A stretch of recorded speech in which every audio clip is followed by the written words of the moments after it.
So there's currently a farm in World of Warcraft that can allow you to get the majority of transmog item appearances throughout the entirety of the game's history, and you may want to do this farm now because it may be removed sometime in the future. And this farm is going to take place in the dawn of the Infinite Mega Dungeon from Dragonflight, and the main item you're going for from this farm is going to be a guaranteed drop from the final boss of the dungeon, but these items that we're looking for only drop on Mythic difficulty, so you can only kill that final boss once per week per character, and if you're trying to do this farm solo, you're pretty much going to need a level 80 character that's at least somewhat geared. You don't need to be crazy geared. You could probably do this on like a 600 item level character, but you are going to need that level 80. And the main item you're doing this farm for are called quantum items, and there's going to be a quantum item for every item slot, including all of the different weapon types. So for an example, if you go kill the final boss, you could get a quantum greatsword, which when you use it, it adds a two-handed weapon appearance of this type to your collection. So basically you'd get this quantum greatsword, you would use it, and it would give you a random greatsword appearance from the majority of the items in the game. And there's a pretty big write-up on Wowhead of the actual items you can obtain from this, and it's pretty absurd. You're actually able to obtain items that are no longer obtainable, items that have only been obtainable through things like the black market auction house. You can get items that were obtainable that aren't obtainable anymore. You could even get items that have never been obtainable, but that are still located in the game's appearance journal, and you're able to get those items from this as well. So you're able to get such a wide variation of items that if you're somebody that's not a big collector, you're just kind of completely rolling the dice on an item. But if you're more of a collector, so you have a lot more of the transmog appearances in the game, this could start to just give you some of the absurdly rare items that you don't already have. And the main reason I think this farm may be nerfed or even removed in the future is because this dungeon is not in the classic loot version. So when expansions get further away and we get multiple expansions away, they'll usually turn the dungeons and the raids into classic loot, meaning instead of you having just a chance to get one item, instead it'll just give you the full loot that would normally drop from that raid or dungeon boss, and you would get all that loot. And another big thing they do when they turn dungeons and raids into a classic loot mode is that they usually remove a lot of the effects or mechanics that don't allow you to solo it or make it much more difficult. Like in Dawn of the Infinite, one of the bosses has a mind control. If you're trying to solo it and you get mind controlled, bosses reset, but this is usually something they would remove or just make the boss not reset when you're mind controlled. Now I think you still have a good amount of time to farm this because they usually don't just change these old dungeons or raids halfway through an expansion to like that classic loot mode. Usually they'll do it a few expansions down the road, and we're not even a full expansion away from Dragonflight, so I probably wouldn't expect this dungeon to be changed until we're at least in Midnight. Now I do want to go over some of the ultra rare items you can get from some of these quantum drops, but I do want to go over the actual run of this dungeon itself because there are two main bosses that you have to look out for that can be quite difficult and potentially impossible depending on your spec or class, but pretty much all of the other bosses outside of these two are pretty much just kill them and don't stand and stuff, because pretty much none of the other bosses have just like wipe mechanics or reset mechanics. If you can kill them and stay alive, you're able to do them. Now the two bosses you have to keep an eye out for are the Blight of Galakron, and the main thing you have to look out for in this fight is a mind control. So the boss will put this debuff on you that when it runs out, it mind controls you. If you get mind controlled, the boss resets so you can't kill it. But the bosses in this fight can also do a frontal ability called Blight Reclamation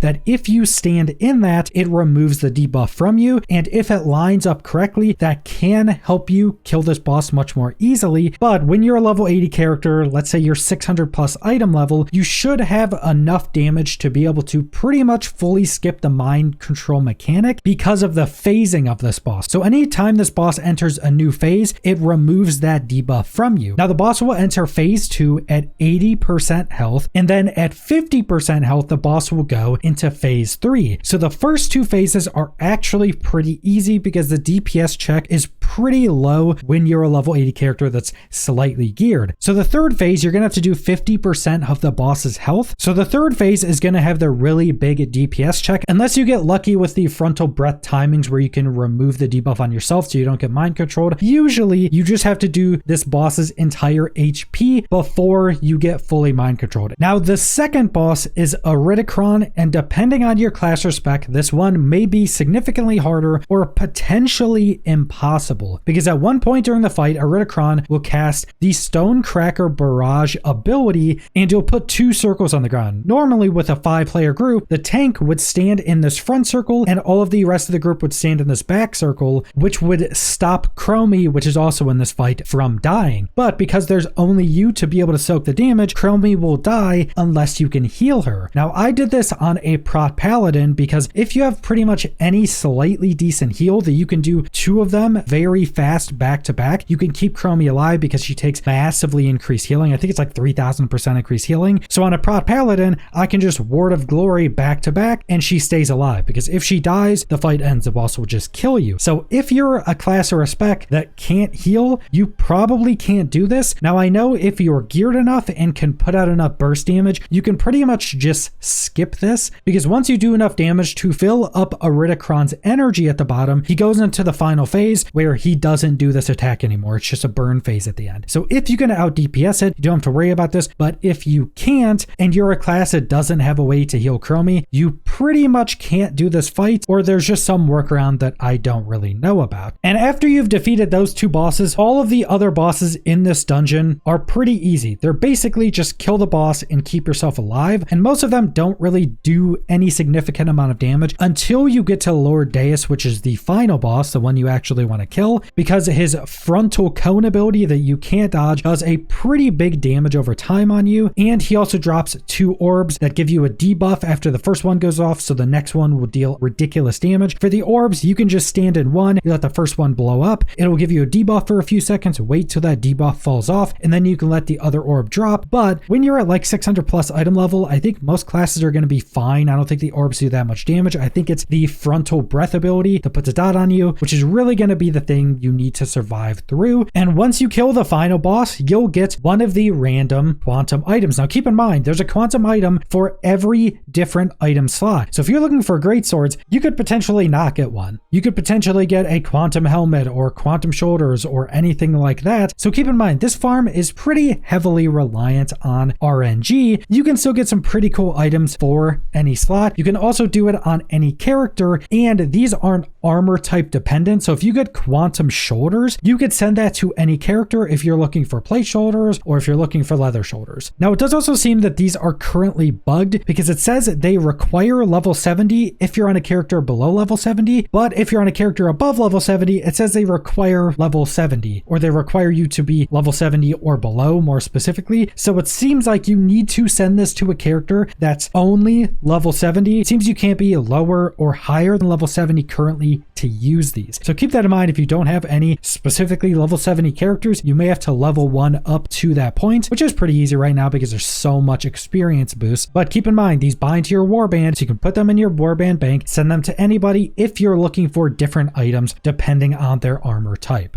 And there is also a Quantum Corsair, which is a like 2 to 3% drop chance, which will just give you a random mount. Now, I think the Quantum Corsair is much more locked down on the amounts it can give you. It still can give you some really sought after and cool mounts, but I don't think they can give you the absolute wide range of items you can get from all of the Quantum armor pieces or weapons. And while the Quantum Transmog items are only able to be obtained on Mythic difficulty, it does seem the Quantum Corsair can also be obtained in heroic difficulty. So if you specifically want to go for the Quantum Corsair, just farm this on heroic on all of your characters. And like I mentioned, there's a pretty big write-up on Wowhead about a bunch of the items you could potentially obtain from these Quantum Transmog items. So I'll have that linked in the description, but there are some ridiculously rare and cool items you could obtain from this. Like I mentioned, you can obtain a bunch of items that are no longer obtainable. You can obtain things like the old Arcanite Ripper, which if you've never seen this, it looks really cool. cool. It also had the special effect that you basically turned into a skeleton and started playing the guitar, because this is basically a big axe that doubles as a guitar. There are even things that have never been obtainable from normal drops, like the Sun Loot of the Phoenix King. This is a two-handed axe that has only ever been obtainable from the black market auction house, and I think it's only been obtainable from those random boxes you can buy from the black market auction house. They usually go for like hundreds of thousands of gold. So you've never been able to obtain this item anywhere but that one situation, and you're able to get it from this. You're able to get a bunch of super rare vanilla items. You're able to get pretty much any item drop from a raid boss. So you're able to get a ridiculous amount of items. Now, it does seem there are some items you aren't able to get. Like, this write-up is specifically talking about the Quantum Greatsword, and it does mention that you're not able to obtain something like the Corrupted Ashbringer. So there are some ultra rare unobtainable items that you can't get from this, but it seems like the majority of the items that have ever been in the game are able to be obtained from these quantum items.